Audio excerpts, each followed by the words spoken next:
All right, it's Wrestling Observer Radio. I'm Garrett Gonzalez alongside Dave Meltzer, and we are here day after Thanksgiving. How was Thanksgiving? Thanksgiving was good. Yeah.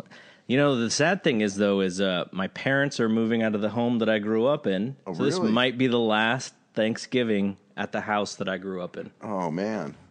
Yeah, no, I'm not going to give the years because then it'll give my age. But but yeah, a lot of fun with the family. What about you? What about me? What did I do? I went out with I was with the family. I ate way too much, and then I came here and went to see Creed, which you saw the night before. Yeah, we should give a little short review at the end of this podcast. All right. So you and Brian recorded very early Thanksgiving morning. Yeah, like 2 a.m. Even before the Observer had actually come out. And you guys did talk about the All Elite Wrestling trademark story a little bit.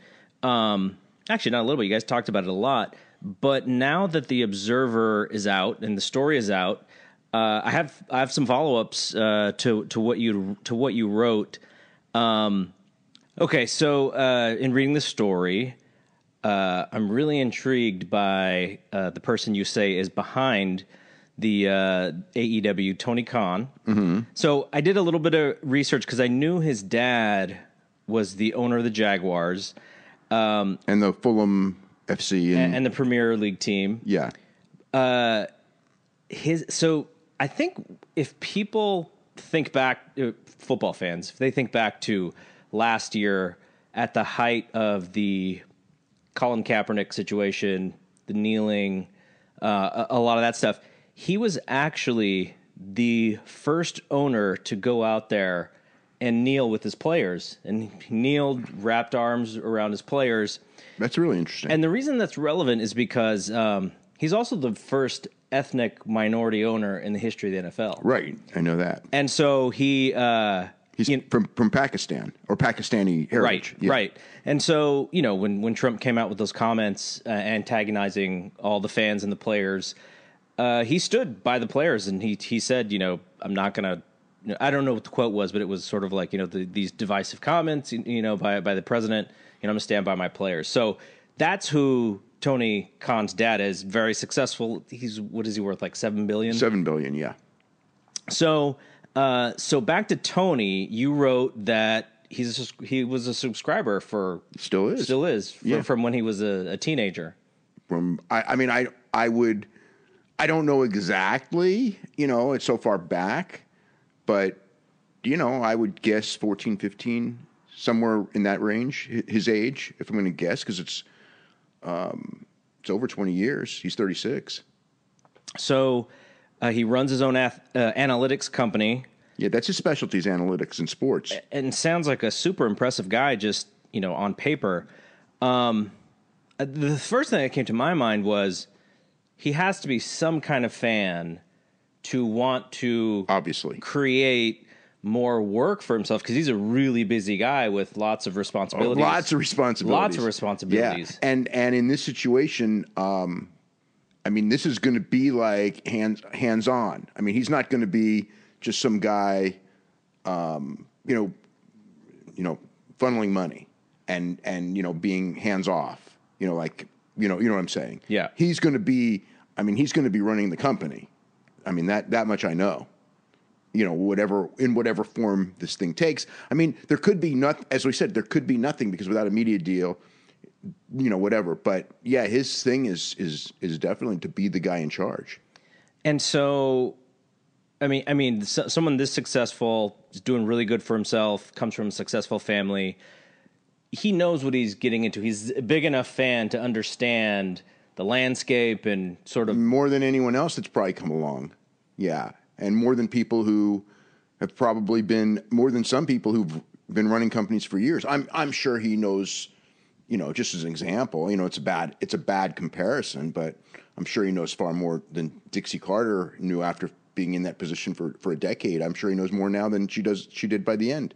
So yeah, I mean, more than anyone, I mean, he's gonna, and he's, you know, he was at, just an example, I know he was at the New Japan show in at the Cow Palace. Although we didn't see him there, he was sitting in the front row, and I know he was obviously he was at All In. You know, I didn't see him there either, but I know he was there. Next to John Mayer? No, that was Jensen. that's Jensen Karp, yeah.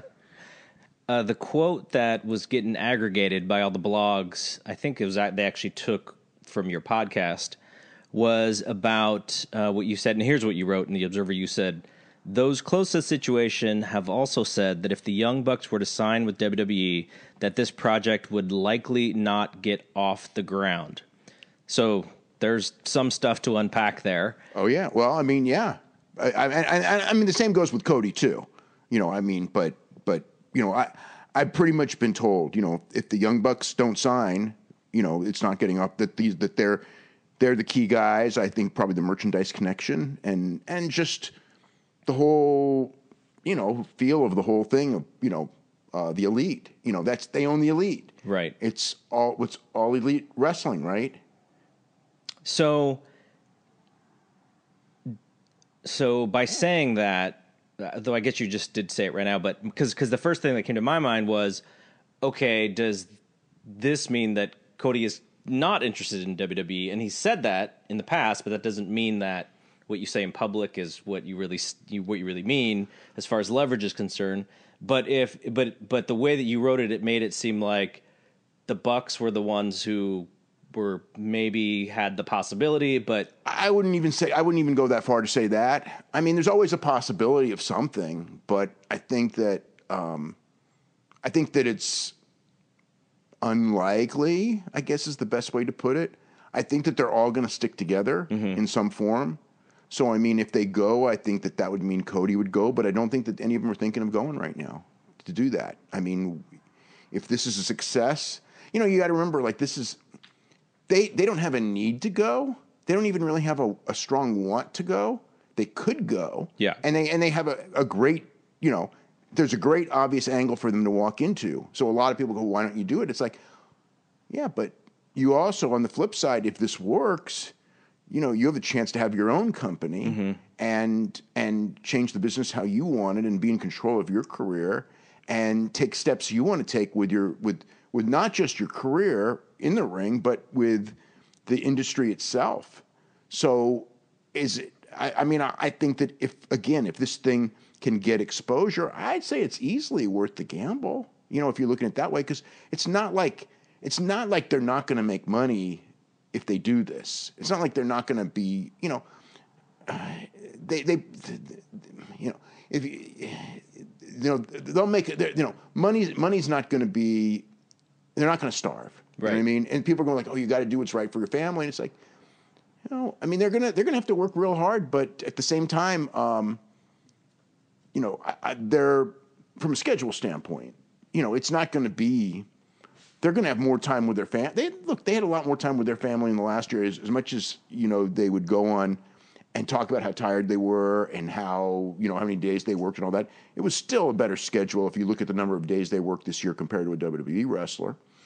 And so, you know, and again, with them getting to book a lot of their own programs, work with the people, having, you know, pretty much full control of their matches. So, you know, I mean, you know, it's like if WWE were to go in there and just offer them, you know, all of them, everyone, $3 million each, right? That at that point it becomes a very different and very difficult decision. Maybe not that difficult decision. If they were offered that and didn't take it, you know, I would probably go, you know what, guys. But then again, you know, maybe this in the long run, this is still the better thing. I mean, I'd rather be in my own company than anything like that if it's a viable company. And again, let's just say it doesn't work in 2 years. It's not like they can't go, and it's not like they'll probably go in for more money in 2 years than they would now anyway. Or the same, maybe the leverage won't be quite as high. Maybe it will be a little less. But they're not their value in this marketplace. I mean, it could drop. You know, it could drop, but I don't think it will. If you were in their shoes, obviously we're just sort of thinking about this hypothetically, but the fallback, if they do go and do their own thing, and if it doesn't work, they do have a bit of a safety net. They go. I mean, if there is there's going to be somebody else out there, whether it's WWE, whether Impact's still alive, whether Ring of Honor's still alive, New Japan Pro Wrestling. And they, again, and I know they want to keep their ties with New Japan Pro Wrestling anyway. But the other way around, if they don't do this now, is the other opportunity available down the line? Is that sort of what they're also thinking about? What, if they go to WWE now? There's no way to guarantee that this opportunity will come back in 3 years. Let's say they sign 3 year, even 2 year contract. Yeah. No, there would be no guarantee.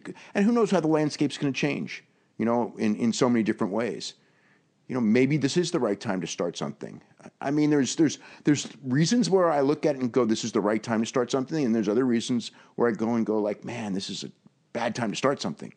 The only thing I can say is with All In, it really was more successful than it was more successful than any of us thought, really. And MSG, that wasn't so much of a surprise, but still, it was a statement. No matter what, whether any of those guys are on the MSG card or not, the fact is that thing sold out right away, and they were a key part of that. And that's a big statement too. I mean, that's one of the reasons why, the MSG sellout, led to WWE scouring the world, trying to sign up everyone else, because I don't think they want something like that to happen again. So we've talked about 3 of the elite. We haven't talked about Kenny Omega yet, and he's the New Japan champion. And in some ways the biggest star, as far as look at the Poughkeepsie show. They worked that tour, and there wasn't any. They didn't do anything like 100 grand gates, and Kenny Omega in Phoenix did 100 grand gate in Poughkeepsie. So. Some of it's because he's not in the market as much as they are, but realistically, he's the biggest drawing card of all of them right now in the United States. Yeah, and also in Japan. And he also seems to be. I mean, you mentioned at the end of the Observer piece that he did say he wants them all to stick together, but his situation is different because he is the champion and his contract is a little bit different. His goals might be a little bit different from what those guys' goals are. Mm-hmm. How do you think that fits just in this whole picture?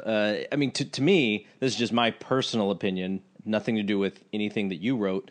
But to me, I feel like he's the most valuable guy of those 4 if you are looking at building something different, because you have a guy who people are going to want to pay to see. The Bucks and Cody are great too, but Kenny's a little different to me. Yeah.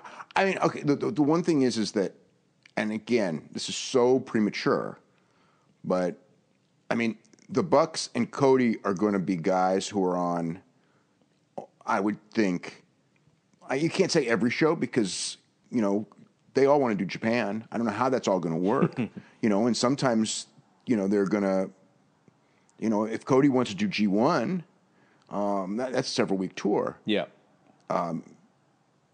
So we'll see.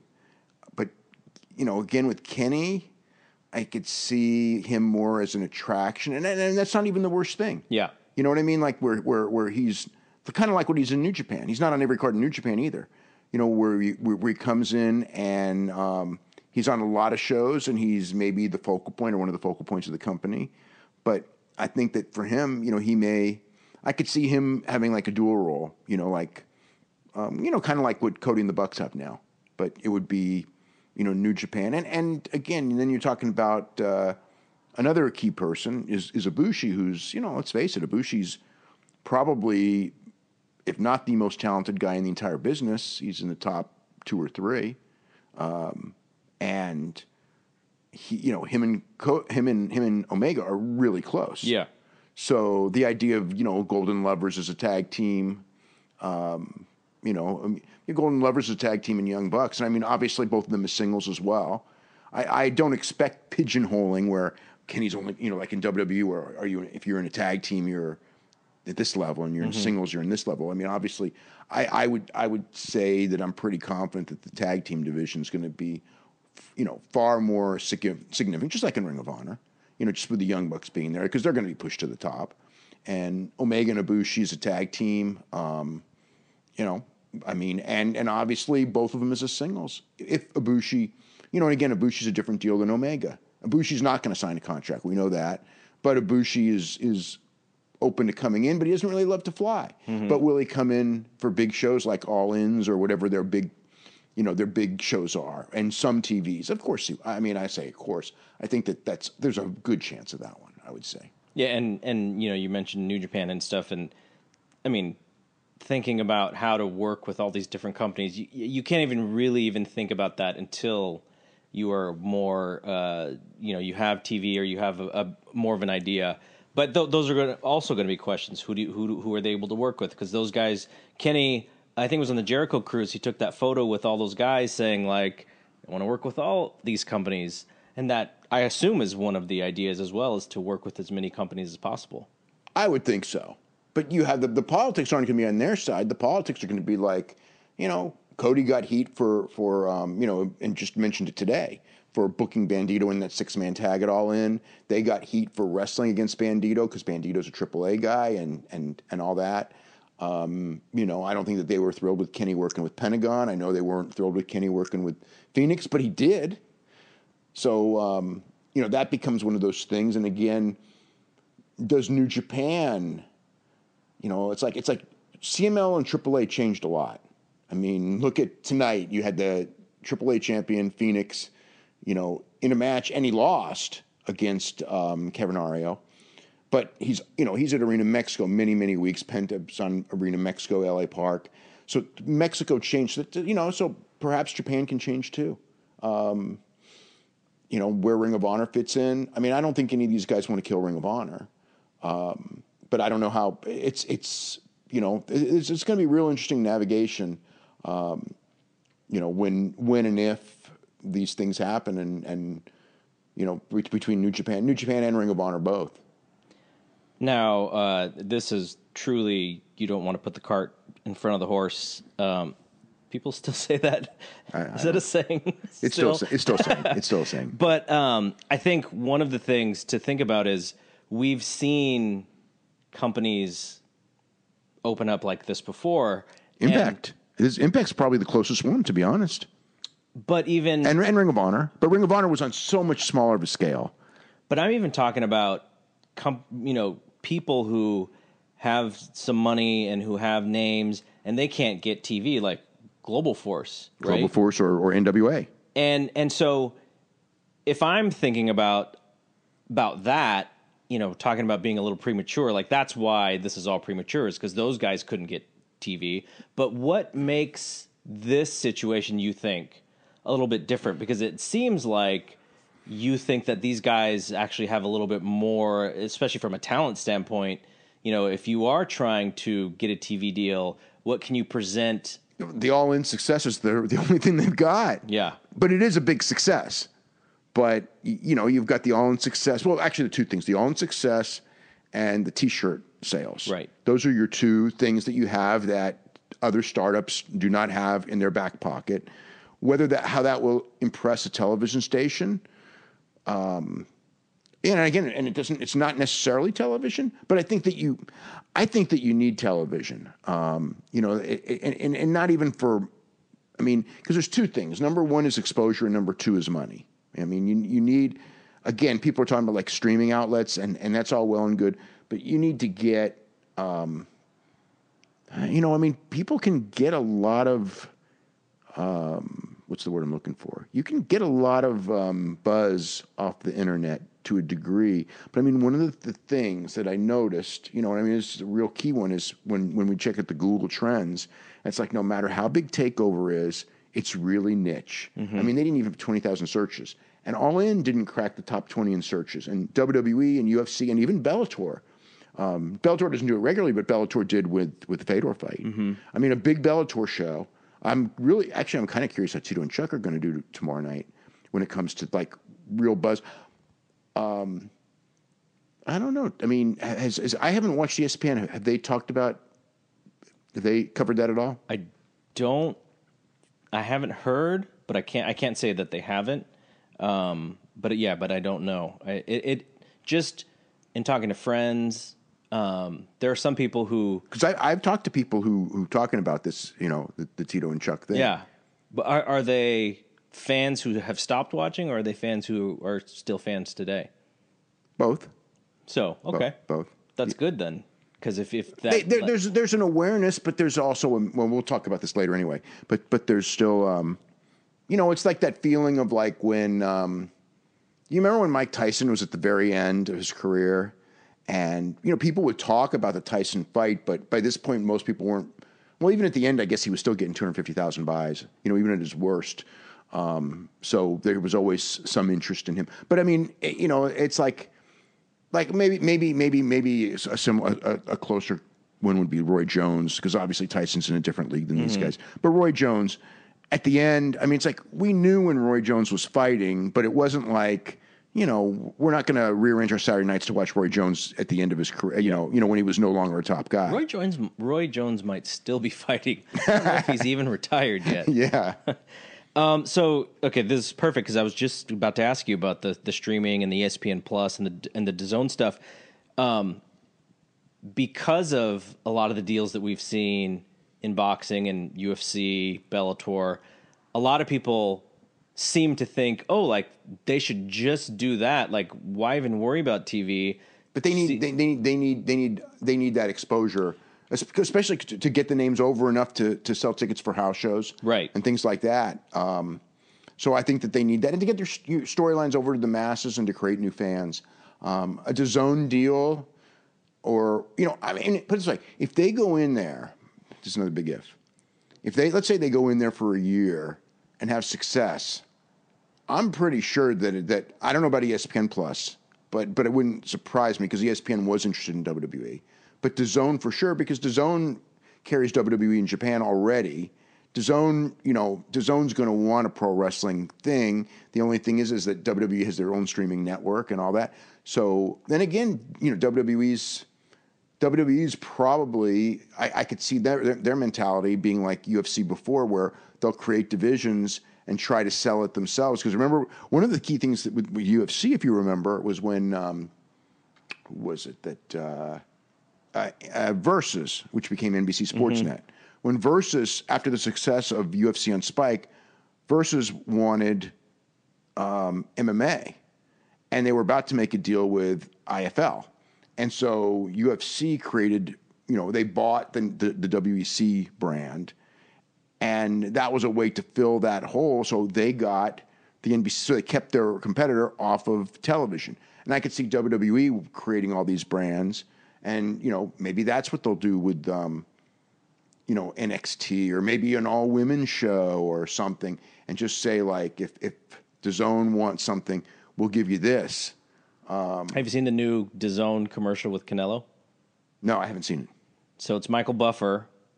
They're doing the WWE Network thing, which is if you sign up in December, you get the Canelo fight for free. Oh, wow. Yeah. Well, that makes sense. And so they basically have him in the corner, and he didn't speak any English, so at least on the commercial he didn't. But Buffer's kind of the centerpiece of the commercial. But they are pushing like, sign up in December and you get this Canelo fight. But I guess December is in a week or whatever. But now, isn't there something? KSW's on DAZN, right? Yeah, you mentioned that. So we may start watching all the Freak Show KSW stuff. I actually want to.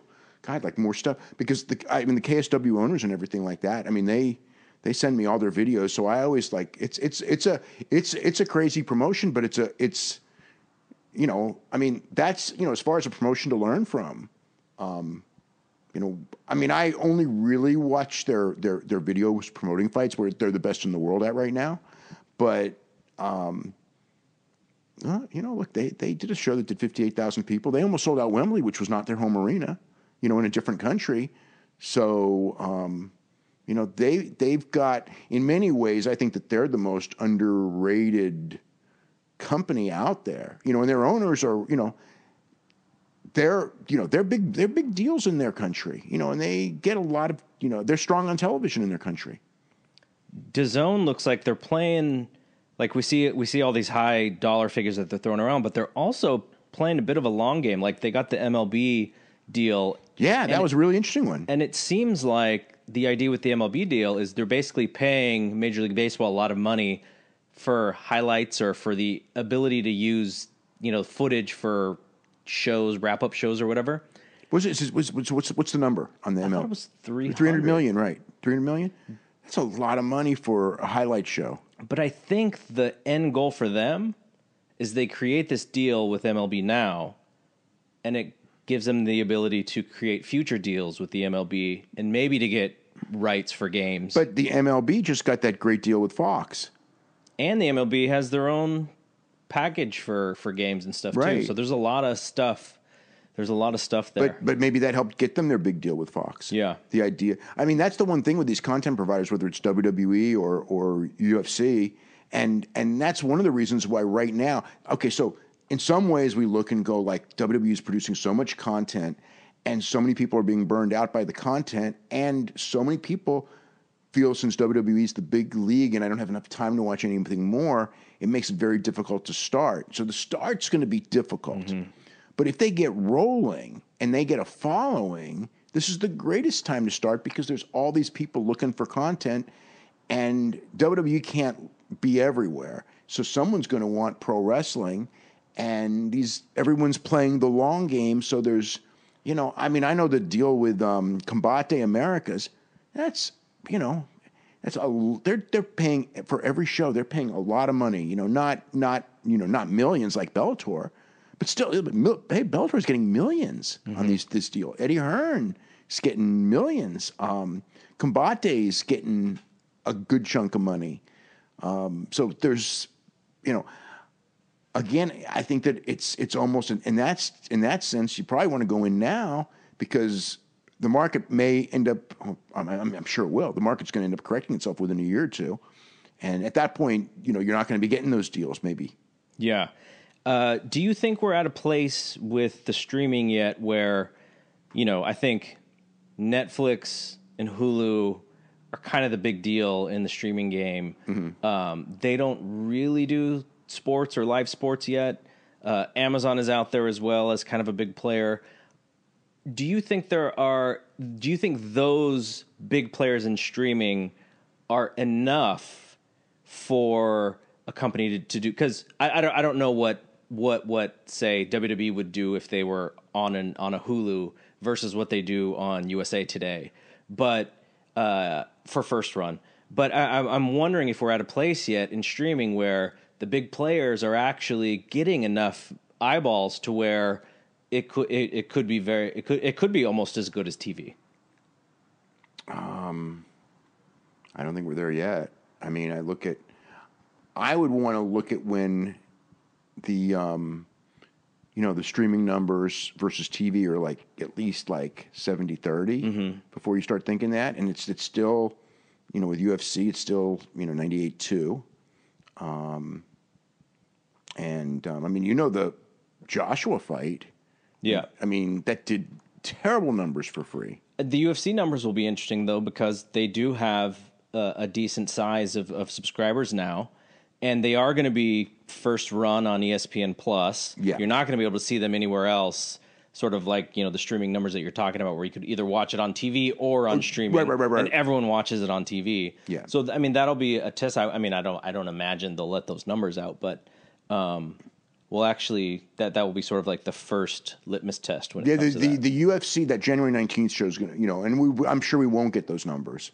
But you know what?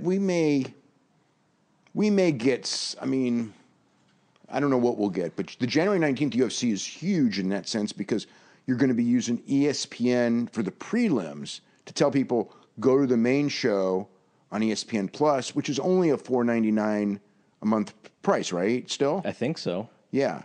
So so it's not like you're going and telling people, oh, you got to spend, $30 like a pay-per-view or 70, which it is now actually. So quickly back to the All Elite guys. A couple other things, and I think we have some questions too. So I'll get to those after this. But so the original story that comes out, I don't know, was that a month ago, a few weeks? Couple weeks ago.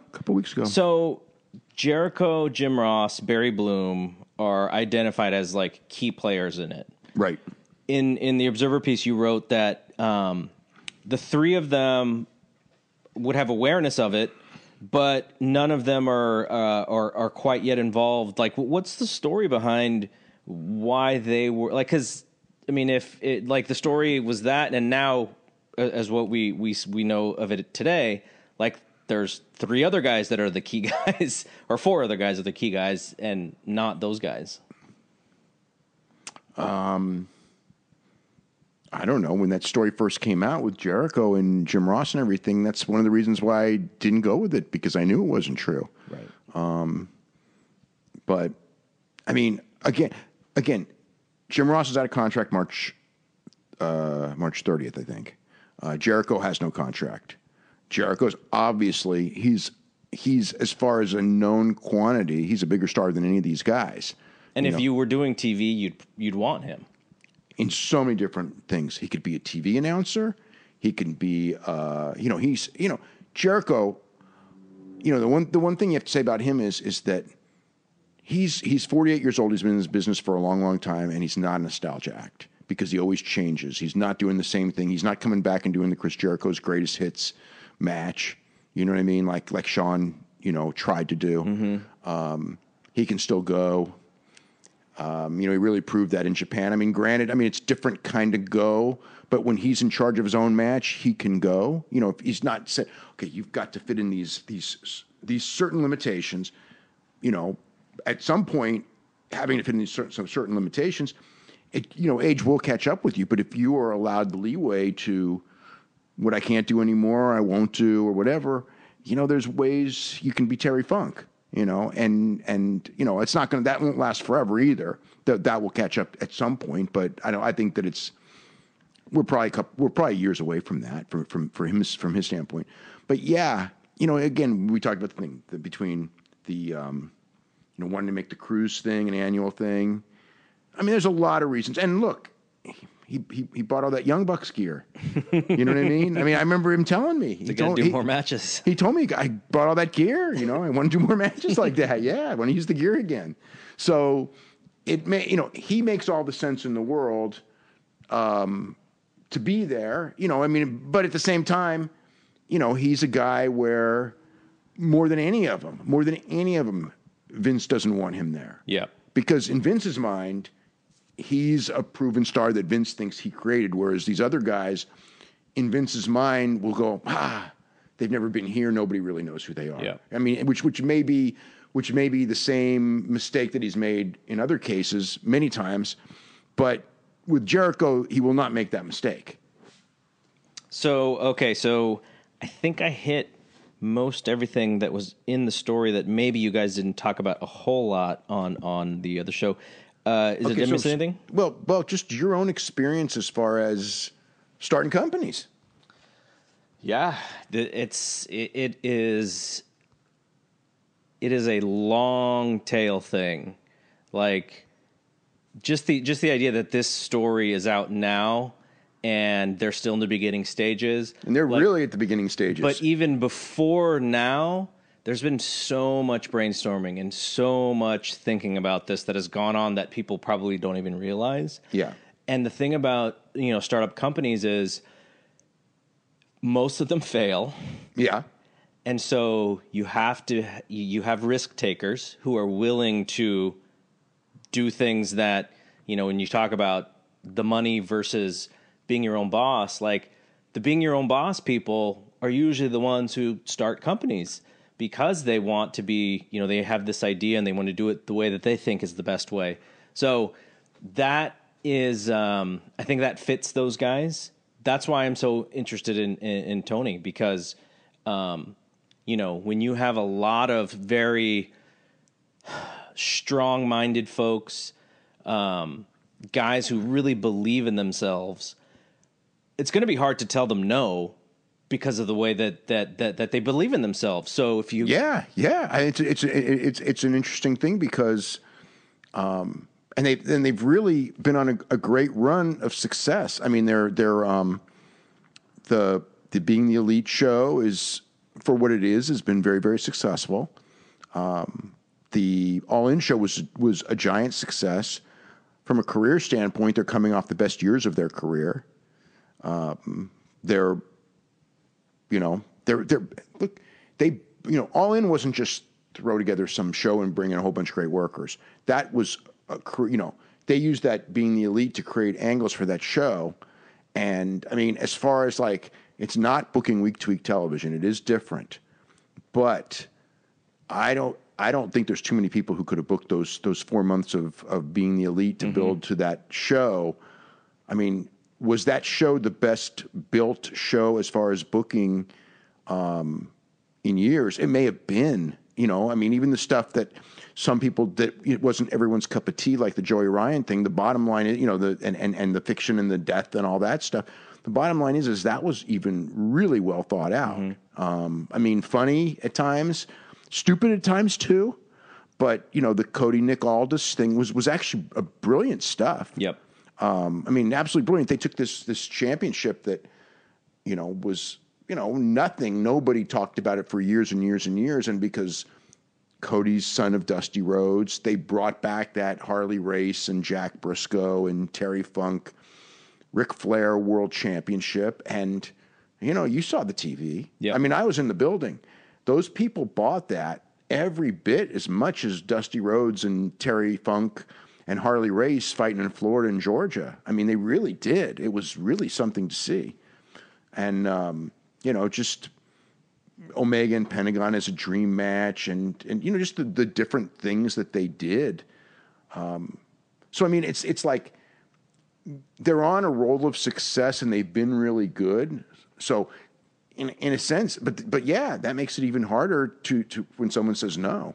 And I don't think anyone's going to say no right away, but at some point, I mean, that's all down the line. Well, I think when they say that, we all have to agree, like they're creating that hierarchy or that relationship for these next moments, right? Right. But still, okay, it is, if we're going to go Tony Khan, Cody, Matt, Nick, so it's 4 guys, okay? And there's probably going to be more. Brandy is going to be involved in this on the women's side, most likely. And there'll probably be a couple of other people. At some point, though, there are going to be disagreements. So. Yeah, and, that's why I mentioned Tony in the beginning. I'm interested how, if he kind of takes the whole thing and becomes that person who is able to maybe take feedback from different people and really create the best idea or what the best thing is. Because, in order for Cody and the Bucks to be as good as they are, there's a song by Kanye West where he goes, "Can't nobody tell me nothing," right? Because he got to a certain success standpoint where he's like, I'm the best producer, I'm the best rapper, I don't have to listen to anybody. That was kind of like what the song was about, or the mentality. And in order to be successful, sometimes you have to think that way. But now when you're in a group, when you're in a company, when you have 4 or 5 co-founders alongside you, you can't always think that way because it could push folks away and make them feel like their ideas aren't important or whatever. But then again, sometimes there is that one dominant personality and the hierarchy sort of falls under that. So that's something that's intriguing to me because I know what that's about. But, I'm sure they've thought about that, a ton already, and how that stuff's going to work out if they do go forward completely with this. Mm-hmm. Okay, so we do have some questions. So first question is, what's the likelihood that Cody is also starting a wrestlers union? Obviously, a lot of this is so hypothetical. If it encompassed all groups with the leverage of a new organization, start up as a destination, force WWE to acknowledge it. Just the current wrestlers could basically be replaced, but if the whole of wrestlers went on strike, how quickly would talks go? I just don't anticipate that happening right now.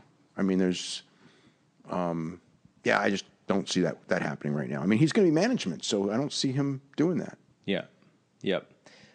But here's another thing that I thought about, which is if you are a new group, and I think about this because you think about a company like Google. Google is always trying to hire the best engineers, because they're one of the biggest companies out there. And a lot of times you go, okay, well, we want you to stay here, but there's always engineers are getting enticed by all kinds of other companies. So what does Google do to keep them there? Well, they cater lunch, and then they cater dinner, and then they give them the opportunity to move into places that are really close so they can just walk into work. So they're always doing things to make it easier for their employees to stay. Obviously, having a great company and stock being good is enticement in of itself too. But if you are a wrestler and you have company A, let's say WWE, or company B, this other group, and the money is similar, what are the perks? Like what would entice you? Now, maybe some of it is schedule. Schedule for sure. I anticipate an easier schedule for people with families. You know, I mean, I'm sure that will be one of the things. If for some people, the chance to be more focal point. There's a lot of guys in WWE that are there that are just there, and they're frustrated because they're, some of them. There may be guys. I mean, I know that like you this is what they say in public, and I'm sure it's true for some of them. You're kind of going around. You're a celebrity. You're making good money, not great money, but good money. And you're recognized and everything like that. You're kind of somebody. Even if they're doing absolutely nothing with you. But most of these guys that got to this level are pretty motivated, and it's like they're not happy with just being guys in the second match. You know what I mean? I mean, I'm sure there are some that are, oh, hey, I'm in WWE. I never thought I would make it this far. But the ones that are the real talented guys, or the guys who want to be, Cody's not the only guy like this in WWE, or when he was in WWE. But the guys who really have that motivation, they may just look at this and just go, look, in WWE, for whatever reason, we know who the top guys are, and I ain't going to be one of them. So, that's a motivation for a lot of guys. Now, you don't want a whole company filled with guys that were WWE second match guys. In fact, I think that would be, as talented as some of those guys are, I think that would be a huge mistake. Like, I would rather have a Juice Robinson than a Mojo Rawley, just to throw names out, because Mojo's been more tainted and Juice is more unknown. But, would you want Neville? Yes, I think for sure, because he can go.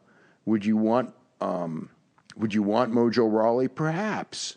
I wouldn't want 5 of them, but one, and start him at the bottom. Don't bring him. Oh, we've got Mojo Rawley. We're going to main event him, and then it makes all your guys look like shit because their prelim guy becomes your main eventer. I mean, if I were to bring one of those guys in, I would bring him in at the bottom and make him do a Juice Robinson and work his way up to the top. And if he makes it to the top, that's fine. And let him know that, hey, we will give you every opportunity. But when we bring you in, you're not, hey, remember when this guy was on WWE? I would downplay it. He's going to have a different name anyway. You don't lie to people or disavow it, but, oh, my God, Mojo Rawley's in the building. Then you get Gronk. What? Then you get Gronk. Well, yeah. Gronk's football career might be. That's another. Yeah, well, that may be the one thing that keeps him in WWE. That poor guy. Yeah. Another question is, what do you think the minimum number of guys that they would need to run a touring promotion that also is on television? I don't know. You're going to need 24 minimum, I think. But getting bodies is not a problem. We all know how many indie guys that would die for a shot at being with a big company, and guys with talent that are out there. And maybe even more if like you said, they're going to really push tag teams, maybe you have more guys. Yeah, and there's good tag teams. Look, the guys they're always hurt, unfortunately. The one guy with Adam Thornstowe with Leicester. I mean, those guys, they're a really good team. Mm-hmm. Really, they're really good. Unfortunately, Adam Thornstowe's been hurt a couple of times. Yeah, he keeps hurting. He keeps tearing his biceps, yeah. Okay, so, and we presume that they would want a women's division, too, at some point, right? I think I think All In tells you. Yeah. Okay. And you know who's on All In. So Chelsea Green left. I'm sure they would have loved to have her. Tessa Blanchard signed with Impact. I'm sure Tessa Blanchard's a superstar in my mind. I mean, if you don't think she is now, the fact is she will be. She is such a great worker who's only going to get better. I know people who think that she's going to be, man or woman, one of the best workers in the business within 18 months because that's how quick she improves. But, she's with Impact. But Britt Baker was on the show, which might lead to Britt Baker getting a contract offer from WWE tomorrow. Jordan Grace, who started with Impact. But, Brandy's there. There's going to be a women's division because you saw the layout of All In. And also just today in the United States with the fact that the women in WWE are hotter than the guys right now, it's just the lay of the land. If you're working a United States thing as a major group, you need a women's division. So, they're going to for sure have it. There's a question about some of the WWE guys who could possibly be interested in joining something if it became reality. Obviously, let's see. Well, I guess which wrestlers could benefit from a move? And you've mentioned someone like Chad Gable before, as being a guy who could benefit from it. If you look at everyone,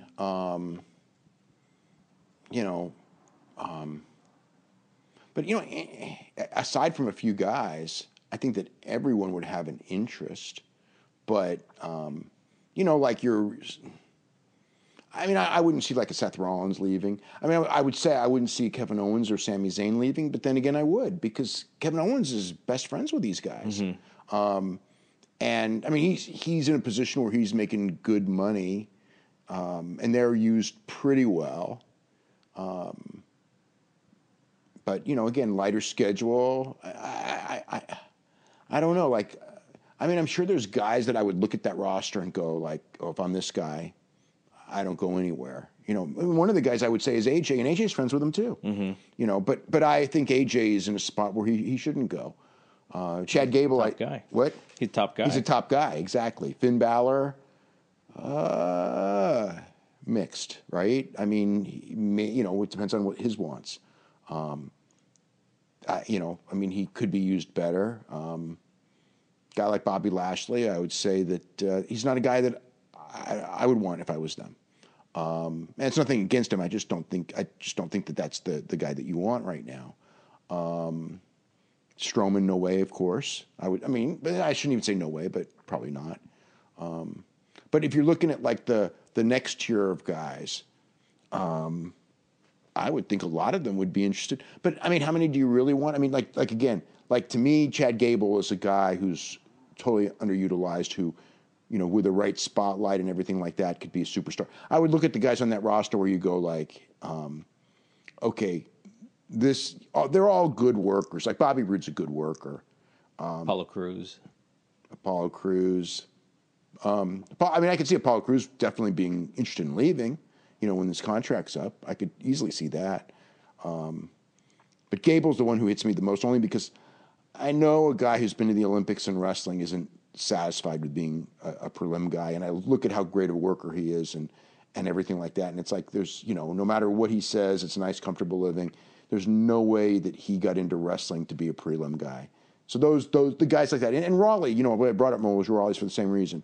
Mojo Rawley didn't get into wrestling to be a prelim guy and just kind of coast and make enough money to survive.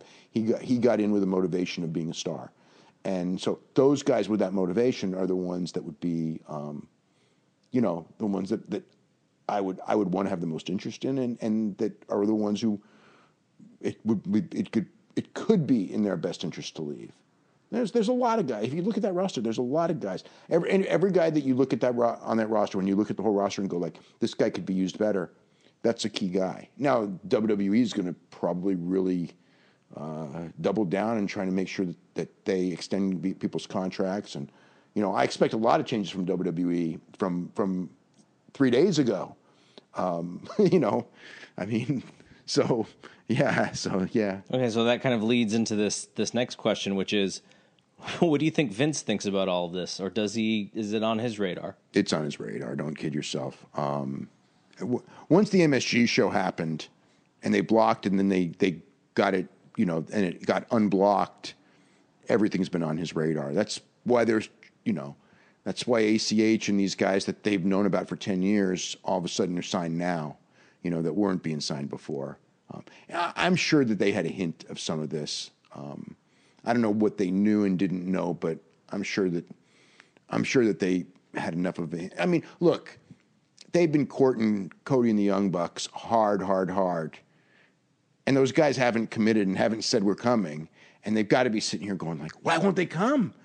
I mean, we're offering them, they were offering them a lot of money to come, main event money to come. And they're saying no. So they've got to be sitting here going like, why aren't they coming? So it's a conclusion you're going to naturally draw.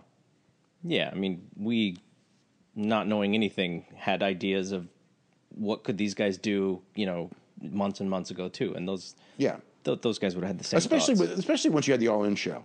The All In show, again, when the All In shows happened, I mean, what were we talking about afterwards? Who watched this? What rich guy watched this? Yep. And what TV stations looking and all this, now all of a sudden it's like a real viable, majorly looking thing with real stars.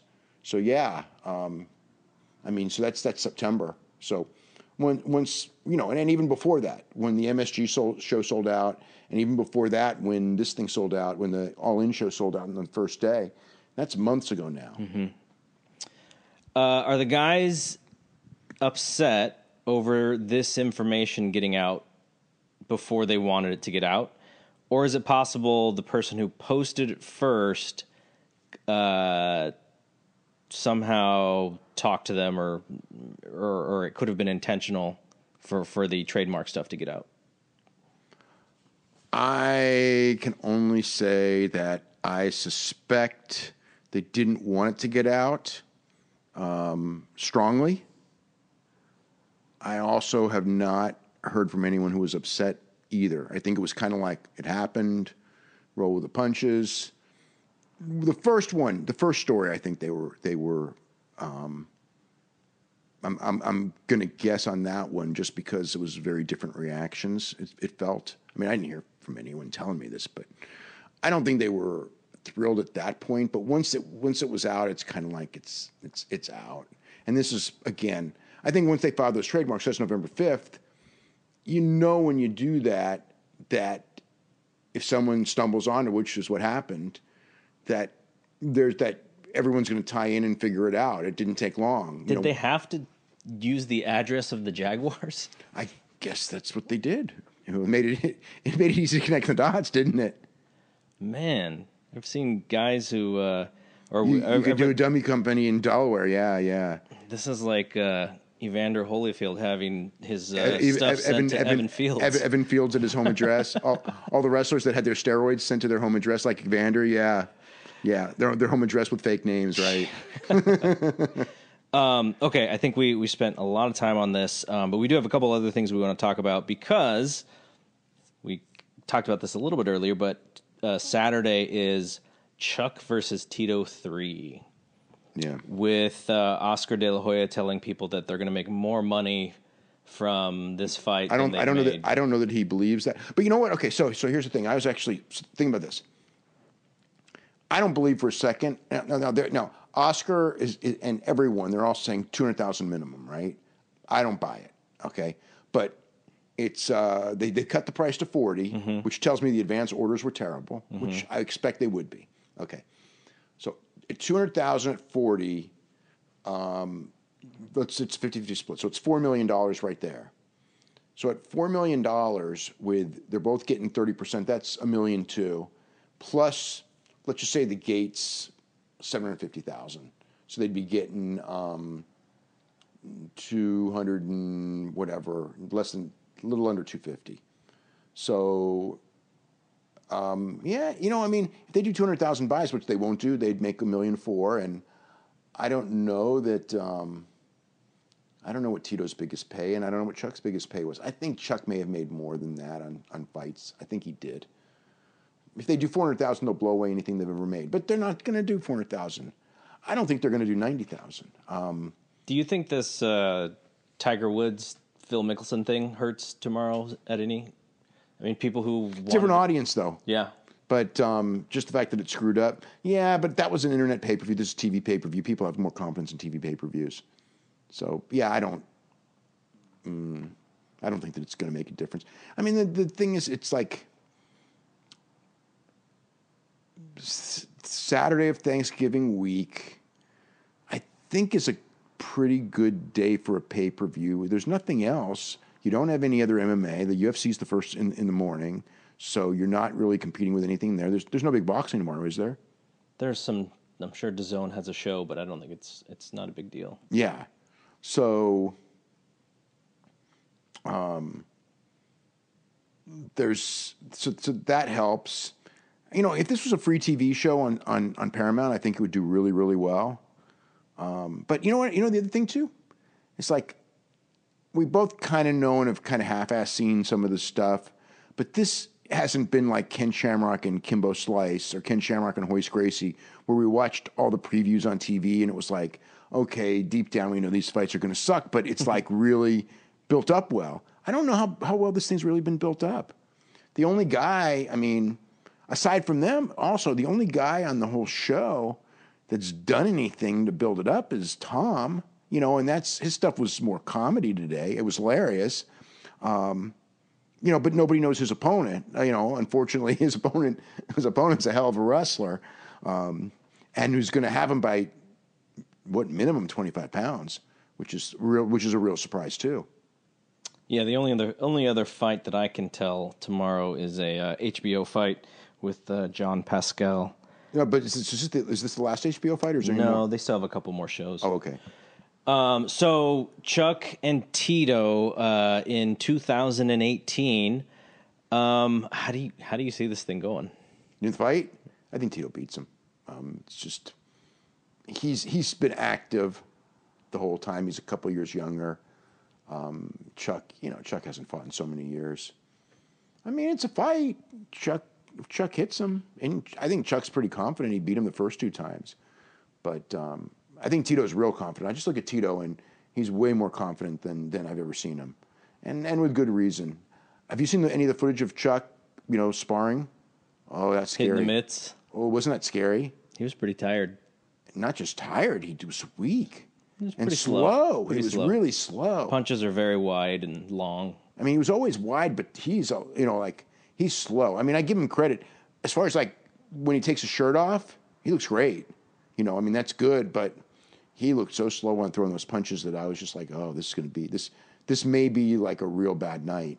And you know, it was so slow where it was almost like I'm going like, God damn, the commission should have thought twice. But you know how that goes. Tito was on commentary on that piece, so maybe Chuck was, like, tricking him. It's possible. It's possible. But, but I don't think so. Being that Chuck was one of the main reasons why I started watching MMA, if Tito digs the grave on him tomorrow, I'm going to feel so bad. I will too.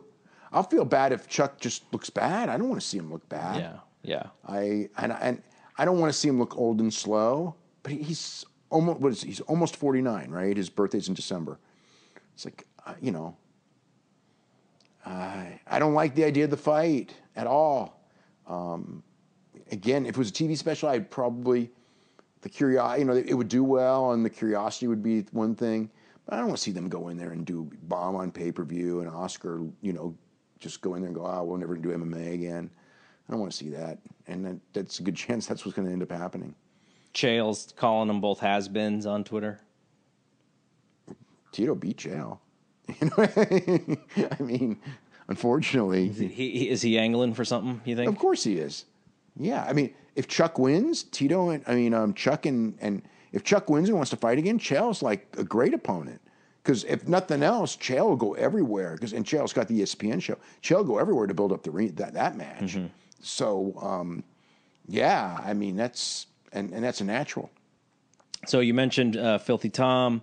He weighed in at 199.6 pounds. His opponent, Darren Wynn, 205.6. So 6 pounds. But he's cut. If he weighed in at 205.6, he's going in that cage at 220 minimum and more likely 225 to 230. If Tom's at 200, he's going in at 200. So we're talking about 20 to 30 pound weight difference, and that's a big deal in a with a wrestler and all that. I mean, Tom's big thing is Tom is far more experienced, and Wynn has never faced anyone worth a shit. So he can take advantage of Wynn making a mistake, and that's probably his best strategy is to do something like that. And he's also, I haven't seen Wynn, but he's probably a better stand-up fighter just because he's had more years of it. From Tom's background is wrestling, but he ain't going to wrestle at the level of Wynn. Mm-hmm. And by giving up so much weight, it's only going to make it worse. So he's going to have to, submit him from the bottom, stuff takedowns, and use his. He's going to have superior reach. Wynn's very short. And plus, he's wrestling tonight on MLW. He's going to be tired tomorrow. No, but he still was wrestling a couple weeks ago. Well, that's kind of what I was leading into, which is the MMA fighting piece that was out on him a couple days ago, where he talked a lot about the wrestling, and he's just like, look, like the travel is really hard. And he does physical matches. And I think most people don't do both. Like that's one thing that sort of surprised me because most people who wrestle, they're not wrestling like 2 weeks before the fight. They may stop like 2 months out. And when you think about how long he's been away, almost 3 years, and you think about maybe he's had time to rest or to train or whatever, but he's been wrestling, so it's not like he's fresh and rested, and like he's actually flying out and wrestling and doing matches and stuff. So I thought that was a pretty interesting piece. He was very honest about the situation, that's why he's very that's why he's an entertaining guy. Yeah. I thought he was really he was entertaining. I thought those interviews that he did the other day were they were really good. I won't say tremendous, but they were really good. You watched it, he felt like taking away the fact I know him. When I watched, I go like he more than anyone in the card except for Tito, just because he's Tito, and Chuck because of his aura. He's the only one who feels like any kind of a star. But when I watch him do that, I my thought, it really is strong on this, that like, if I'm PFL or I'm Bellator, I kind of want this guy. Mm-hmm. How many guys can, really, get this kind of media and come off so well? They're dying for guys who can be like that. And he's there. So if nothing else, I think if he wins the fight, if he loses the fight, it's not a good thing. But if he wins the fight, I think that it should open up a lot of doors for him, whether Oscar runs again or not. Yeah, and then the other thing that was interesting was when they were talking about pay, because when Oscar first came out and said Golden Boy MMA, I'm going to pay these guys like they deserve to be paid. I mean, it does seem like Chuck and Tito, if their fight does better than you expect, they're going to get paid. But it doesn't look like the undercard guys. No, not at all. Not at all. Tom's making. I think Tom was doing 25 and 25 the last in UFC. I could be even wrong on that, but he's only getting 25 either way. So that's a lot less. In theory, it could be half, right? So we're going to completely switch gears here, like unbelievably switch gears to Eric Bischoff and WCW. Oh. So Eric Bischoff said on Twitter that WWE didn't put WCW out of business. AOL Time Warner put WCW out of business. And have you been having to have conversations about this stuff? Not really. I think a couple of people brought little aspects of it up. Hey, what put WCW out of business is essentially that. It was a slow process. If the company was doing well, they'd stay in business. Like when a company dies, do you blame it on the guy who calls the final shot, okay, we're dead, or do you blame it on the guys who ran up the debt? You know what I mean? It's you can, if you're the guy who ran up the debt, you go, well, it was his decision to kill it, but there's a reason it was killed, right? So, the one thing about the whole, Jamie Kellner was the guy who came in and he didn't kill it either. What killed it was he pulled it from the TV. So he removed the value, because the value of the company was its TV outlet, which was going to be TBS. TNT was not going to run, although no one knew this. I think I reported, but I mean, almost no one knew it at the time. TNT was not going to run the new promotion. They thought they were going to get 2 slots a week. They were only going to get 1, but they were going to get the 1, and that would have been fine. And Bischoff would have had the company, and they would have done it, and they would have done whatever it did, try to perk it up, try to sell it, or whatever they were going to do, depending on what it was. But as long as it had the TV, it had value, and there was a place for an alternative, and they would have started fresh. And I mean, again, I don't know how it would have done. I think it would have done better. I mean, I talked to Eric a lot then, and I felt, that Eric had learned from his mistakes. That doesn't mean it would have been successful, but I think he had learned from from some of his mistakes. Unlike some people who just make mistake after mistake and learn nothing. I didn't sense at all that. Was he going to surround himself with some pretty smart people? I hope so. I mean, look that way. So, but it did. When Kellner made the call, basically Eric had like 2 weeks to negotiate a TV deal, and it just doesn't happen that way. If he had more time, could he have negotiated a deal with somebody? I think so. I mean, he was just on a rush. I remember just going play, just trying to kill himself to make the deal, and time ran out on him. He couldn't negotiate more time with them to say, "Hey, can I get 4 weeks to make this deal?" Because if it wasn't done by the last show, I mean, Vince was getting the company, and he was walking on that last show, and TBS didn't care because they were done with it at that point. So no, he didn't have more time. I mean, that's if not, he would have kept it going, and they would have restructured things, and who knows what would have happened. Maybe Impact would have never happened, and the same people who ran Impact would have, well, who knows? This could have been because it would have been Eric from the start. So there's just no way of knowing what would happen. But I think the thing that that is very deceptive, very dishonest, is the idea that they never wanted wrestling. Okay, so what I could tell is that when they first bought the company, there were people who didn't want them owning the company. Then, if you remember the first couple of years, company lost a lot of money. I mean, it was $6 million a year, which doesn't sound like a lot today, but back in 1990, 91, 92, it was a loser division. Mm-hmm. So a lot of people wanted to cancel it. They had a big meeting with Ted. I forgot when. It's like 92-ish. And it's like, we really want to cancel the wrestling. We want to get rid of the wrestling. We can put movies in the time slot. And Ted's thing was, as long as I'm here, wrestling built this station. This is the history. Wrestling built this station. As long as I'm here, we will always have wrestling.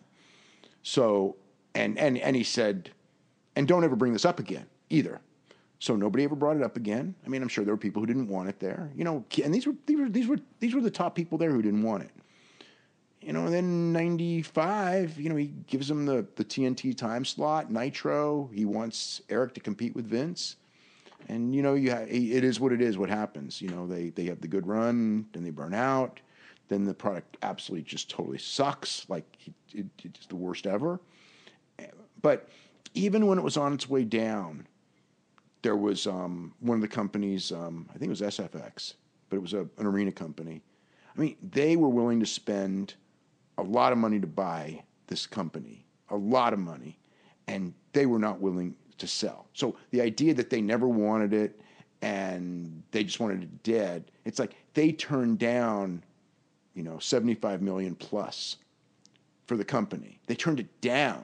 So don't tell me that they, didn't want it. Now, when the bleeding got really bad, yeah, they didn't want to be losing $60 million a year on wrestling. No way. And the ratings were, the ratings on TBS were below average for the station, and with wrestling generating so little ad revenue compared to other shows, that wasn't good. On TNT, the ratings were a little above average to average, and still you had the bad ad revenue. So it wasn't even a great fit on the station, honestly, as compared to what it had been historically, when it was, the ratings were way above the station average. Even so, end of 2000, They are trying to sell at that point, but they want when they had the deal with the original deal with Vince McMahon. This is not the deal that ended up happening months later. The end of 2000 deal. They had a deal with Vince, and Vince told me this. I had conversation with Vince while this was going on. It's like because Vince really wanted it, obviously, because look, you get rid of your opposition. You know, it's the thing Vince had been working since 1984 to have that monopoly in that he got rid of all those indies. He got rid of all the regional groups.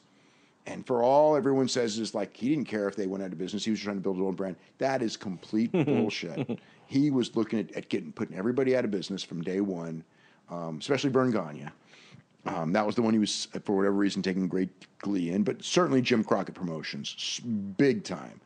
So this was the last big thing left was these guys. So he wanted, and they had a deal. And the problem was Vince had just signed with TNN Spike, Paramount, whatever you want to call that station. It's now Paramount. And he'd signed an exclusive deal because they offered him $28 million a year for Raw, and he'd only been getting $5 million, which is the first time anyone had ever made real money on a television deal. Before it was less like, USA paid him $5 million. It's money, but it's still a loss leader, and the money was made on your pay-per-views and your house shows. With this, we're making $28 million. We could pay our TV costs pretty much, or almost pay. I think they was pretty much paying their TV costs.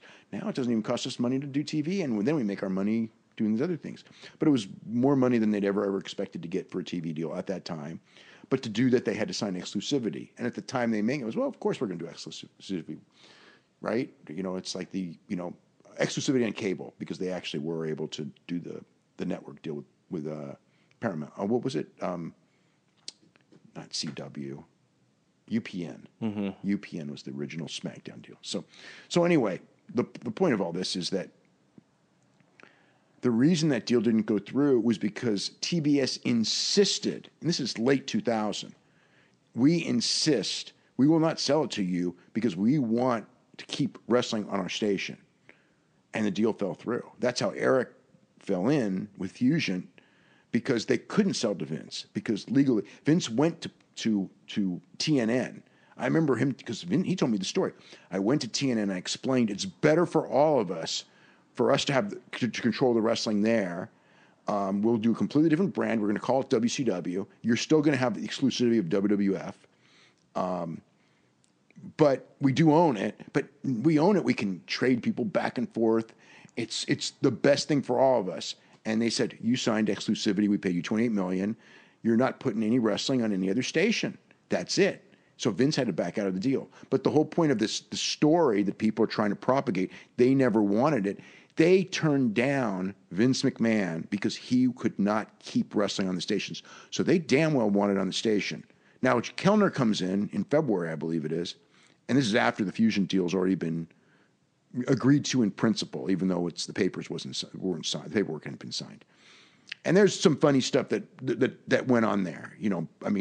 There were too many people in WWE who were telling me that no matter what happened at that press conference, Eric's not going to get the company. And it's like they were too confident. It was really weird. I'm not so sure that there was some backdoor deal that, okay, we will kill the company to give it to you, to keep it away from them. But I don't think it's strong because if it was that strong, we'd never had that big press conference where they announced the sale. It's a public announcement of a sale to Eric's group. So you don't do that if you're not planning on doing it. Mm-hmm. You don't do that. So that's early in the year. They're still planning. And Eric's being put in charge of the booking of these last shows. So they had every intention of selling it to him until Kellner came in.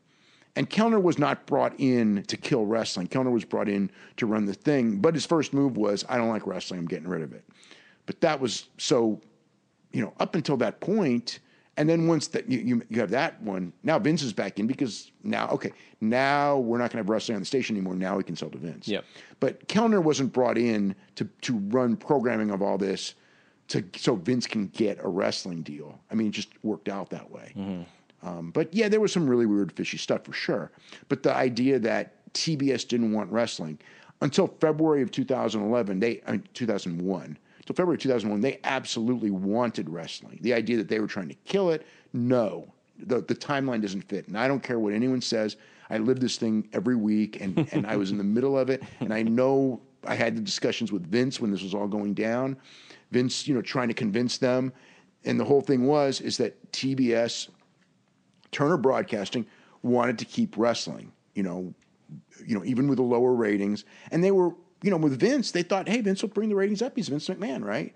And even with Eric, I think they thought, yeah, maybe Eric will bring the ratings up. We had a bunch of, Eric wasn't always in charge when the thing was going down. Eric did have, was there when it went up. And, the real guy, there was a lot that went, it was such a horrible couple of years that killed that company. But the whole thing of, like, if I hear somebody go, they never wanted it, it's like, yes, in 1992, they never wanted it. But once Ted said you want it, now Ted's out of power and all that when this happened, or else probably they couldn't have sold to Vince, and he would have, and then they couldn't have canceled. If Ted was still in power, he wouldn't have let Kellner cancel. I'm 100% sure of that, because the reality is 3 years later, Ted wanted to get back in the business. He had a 3-year non-compete. As soon as that non-compete was over, Bill Shaw and Jim Barnett and Ted had a meeting, and but you'd have to start from scratch at that point. And at that point, Ted was not in the financial situation to start. Jim Barnett said it's going to cost you $50 million the first year in losses to get this thing back going, and Ted was not in the. It's not worth it to me to lose $50 million on it. So that's the only reason. If he'd said $5 million, or $7 million, or $10 million, I'm sure Ted would have started a company at that point.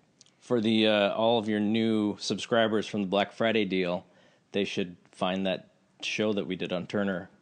Yeah. It's in the archives. Right. Okay, so we got a couple more minutes. We've gone longer than Omega Okada. But not as good. Well, that we'll let them decide. So quickly, couple minutes, because I imagine a lot of people who listen to this are also fans of the Rocky series. So well, you're the expert on that, not me. Well, you saw it. You liked it pretty well. Yeah, I liked it. It's you invest in characters and they play it out. And I wish wrestling was as good as this movie. I was really into it. Great fight scenes, like always. It's. Especially the last one. That's really a pretty cool fight at the end. Very predictable. There was no. I'm watching that whole thing, and it's just like, man. There's a few things that surprised me, but it's like, one of the things I was watching when I'm watching, I'm going like, this is so predictable. But if this was like one of these idiot wrestling people. I'm not saying all wrestling people are idiots, but I know idiot wrestling people who would go, well, golly, why don't we do it the opposite? And I'm just thinking, like, that movie would have fucking sucked if they didn't do the predictable stuff. That's what makes these movies, and that's why these movies are like this. And it's like, well, we got to be unpredictable. And it's like, no, you got to be smart. Unpredictable is good at times, but when you're being unpredictable, when you're being unpredictable because your long-term story is predictable, but you can be unpredictable on the way, that's great. But when you're being unpredictable and you have no story, that you're going with, and you're just doing it to be unpredictable with no conclusion, that anyone can do that, and it's just, and all it is stupid. That's it.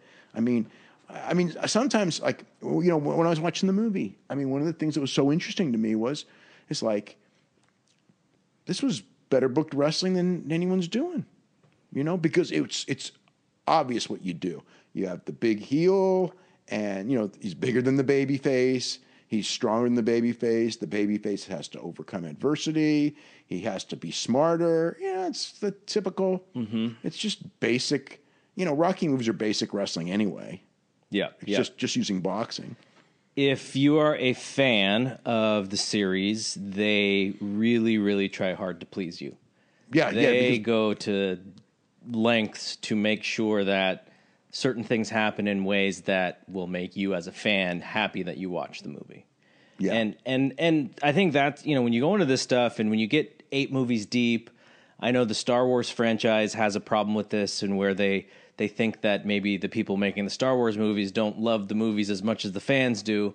And I feel in this way, the people who make the Rocky movies, Stallone being still involved, love that thing just as much as the fan base They loves it. don't slap you in the face for being a fan at all, because I've seen every one of them, and it's not like I'm in there going like, oh, this is a character contradiction, or this doesn't make any sense. It's like it's all in the fantasy world, because obviously you could never have a real boxing match go like that, and some of the stuff that was done, obviously you would never actually do in training, in real life by any means. I mean, I'm watching some of that training going like, this is insane, but it's fantasy, so that's fine. So yeah, I mean, it wasn't the best of the Rocky movies by any means, but I don't know, what, fourth best, maybe, would you say? Fifth? I think I had it right there. I did a ranking on Twitter earlier. Did you really? Yeah, I did. I had to rank them all. So number one is number one, right? Number one is number one. Yeah, number two is number two? Or no, I don't know. Number three might be number two, right? I'll find. Let me find my. No. Okay, so this is my opinion. Number one was Rocky 1. Number 2 was the first Creed. I loved the first Creed. Yep. Those would be 1 and 2. I think that's how I had it. And then number 3 might be number 3. Oh, Balboa I liked. I liked Rocky Balboa too. So I had it as Rocky, then Creed. Yeah, okay. Rocky 3, Rocky 2.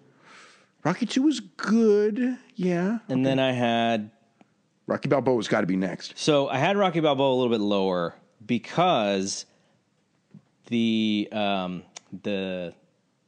wasn't a real villain in Rocky Balboa. Well, Carver. But he was kind of nice. He didn't really take it seriously, and it was this old man. And so I think without that, it was still fine. But it was still like a weird redemption. Old man comes back, and it related to the early films very well. Very well. And I thought it actually predated it, but I thought that it really helped the Randy Couture Tim Sylvia fight that came after, because it was like it came out like right at the time of the Randy Couture Tim Sylvia fight, and Randy Couture was Rocky Balboa essentially against the guy who he shouldn't have beaten, but he did.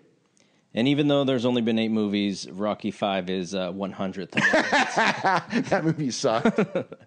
Okay, I think we've hit our limit here. So you and Brian will be back later. Tomorrow night after the Liddell fight. Yeah. All right. So thanks, everyone, for listening.